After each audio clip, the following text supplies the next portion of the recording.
Welcome back to WMMBAM.com, our video on demand section, as we take an opportunity to interview some candidates that we're not going to get to on the air on Bill Mick Live. Thanks for checking back in and being engaged in the process. Today we've invited in the Palm Bay Council Seat 2 candidates, Bill Redinger and Harry Santiago Jr. We will note for you that Redinger is not here. Harry Santiago Jr. is. Harry, good morning. Welcome. Glad you're here. I got to turn that on or I'm not going to hear you. Try it one more time. Good morning, Bill. Pull that mic up a little closer if you would, because there we go. That's better. Now? Now we're good. Adam, we may have to edit that first part out, but we'll live with that if we need to do that. Let's talk about what got you into this race for the Palm Bay number 2 council seat. What's your interest? Why are you there? What do you want to see? What do you want to do? Well, what motivated me primarily was last year, City Council came up with an idea to impose a $300 fire fee on the citizens of Palm Bay. The reason for that is because right now, over 60% of our tax revenue is going towards one department. That's the fire department. Now, I got nothing against fire. I really respect the fire department. I love what they do. I think they do a great job. But the question is, at what cost? Because of their high cost, they were going to impose this fee, which would have basically added a tax to the citizens. Well, we fought against it.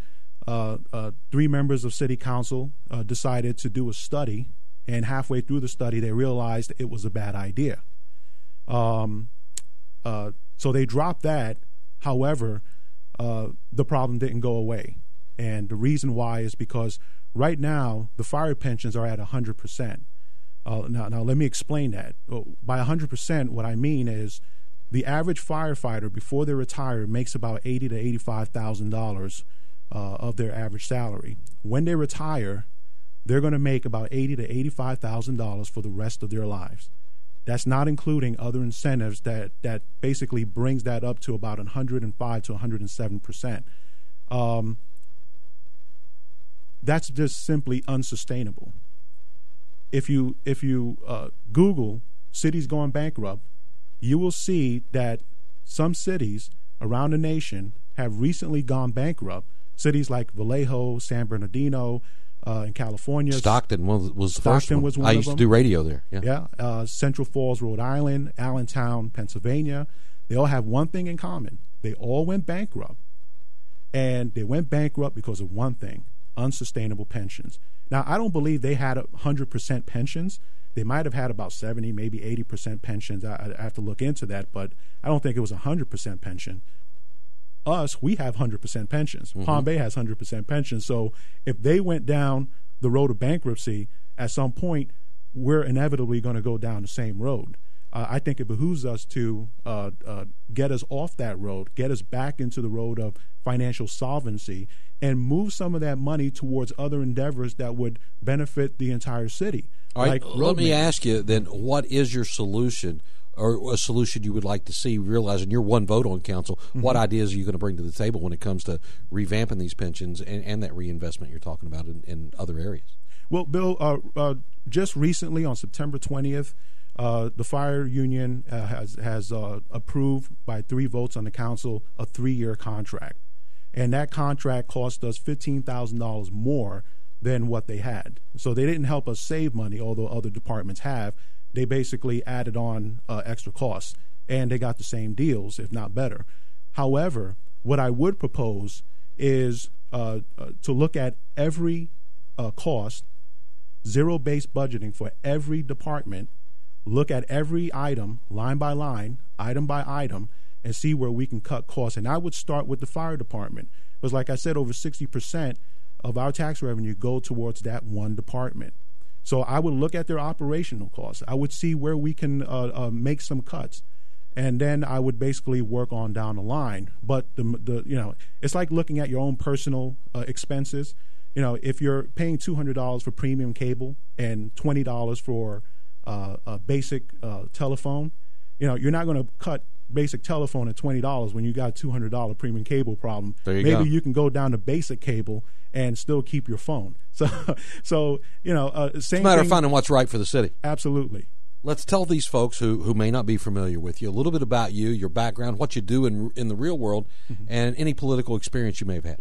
Well, I've been in the prior Navy, United States Navy, from 92 to 97. Served my country, and very proud to have done so as an aircraft support equipment technician. Honorably discharged afterwards and went to college, got an associate's degree in business administration. Moved here to Palm Bay afterwards with my family, with my wife, who were married for 11 years, got 2 children. We've been living in Palm Bay for 4 years. Right now, I'm a residential appraiser. I've been a residential appraiser for over 10 years. So I'm very familiar with the real estate market. And with that, I own my own business, so I'm very familiar with much of the concerns of small businesses. Bought my first home in Palm Bay, so talking about having skin in the game, I do. Okay, very good. Well, with that appraising experience that you have, it also tends to give you an opportunity to look at the budget and the tax situation in Palm Bay. Evaluate that for me and what you see as a candidate here. Well, right now, the budget, basically, we're spending more than we're taking in. We were right now able to meet the minimum requirement for reserves, which for us is about $5 million, so late in the year. And we were at, I believe, about $5.7 million. But we were able to find about $700,000 to fix roads. Now, $700,000 may help fix about 3 or 4 roads. Problem is, we have over 100 miles of road problem. We have about $60 million of road problems if you look at southeast and southwest Palm Bay. Many of those streets are unpaved. Cars could hardly drive over them. So right now, the problem I see is that we're spending too much in one department when some of that, or actually I would say a lot of that money should be going towards public works. Public works is what fixes our infrastructure. They're what basically fix our drainages. And Palm Bay has a big problem when it comes to roads and drainages.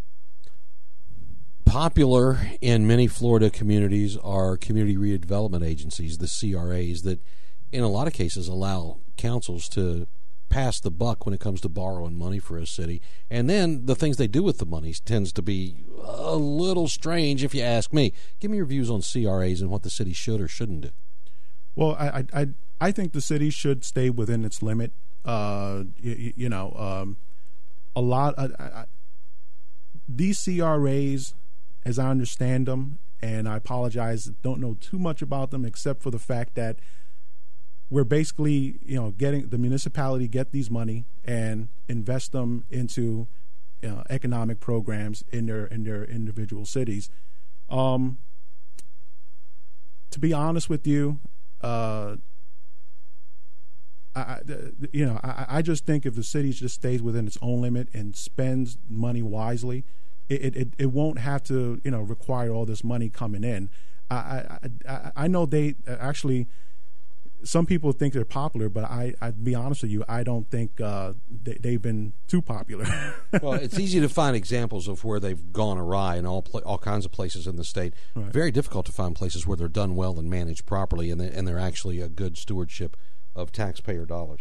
Let's talk a little bit about code enforcement in the city. The city of Palm Bay has this Florida vernacular thing they've got in play in certain parts of the city. My personal feeling is code enforcement needs to stay focused on health and safety issues.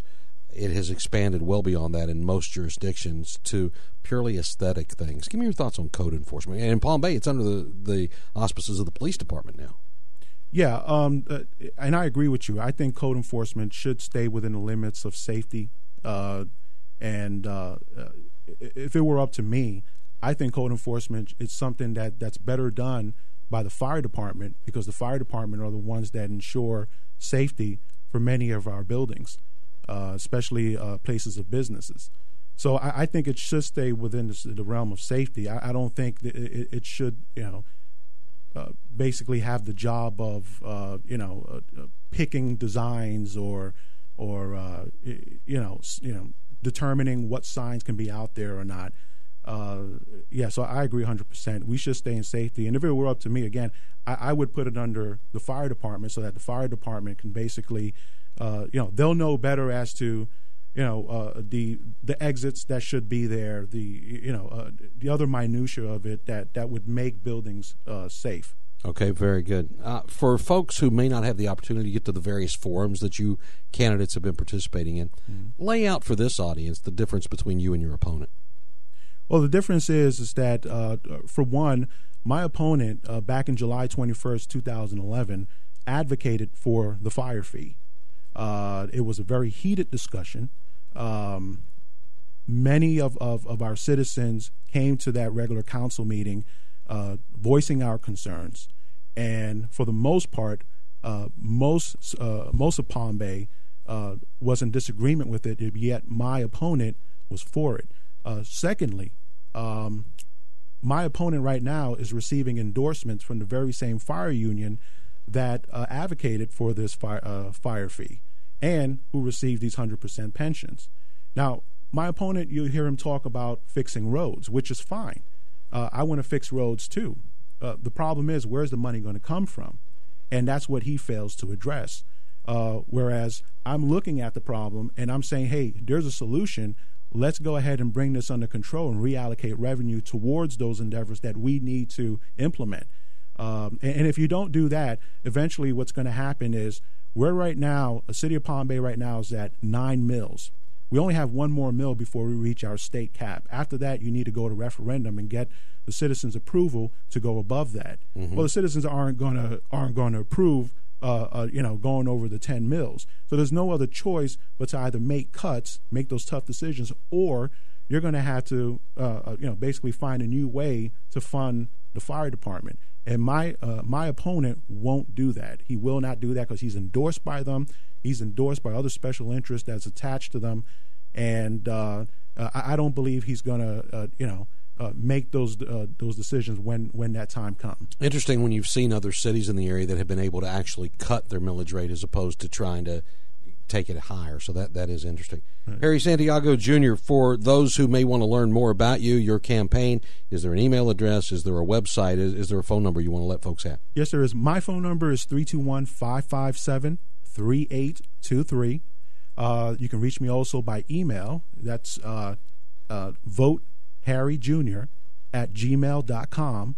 And I also have a website, www.voteforharryjr.com. Junior spelled out, or is it JR? JR. JR. Yeah. HarryJR.com. Very good. Harry Santiago, Jr., thank you so much. Sorry your opponent didn't show. It would have been interesting to hear the opposing views, yes, but I'm glad you came in to let the voters know what you think. I appreciate it. Thank you for having me, Bill. Glad to do it. We'll see you guys back here next time on WMMBAM.com. Thanks so much.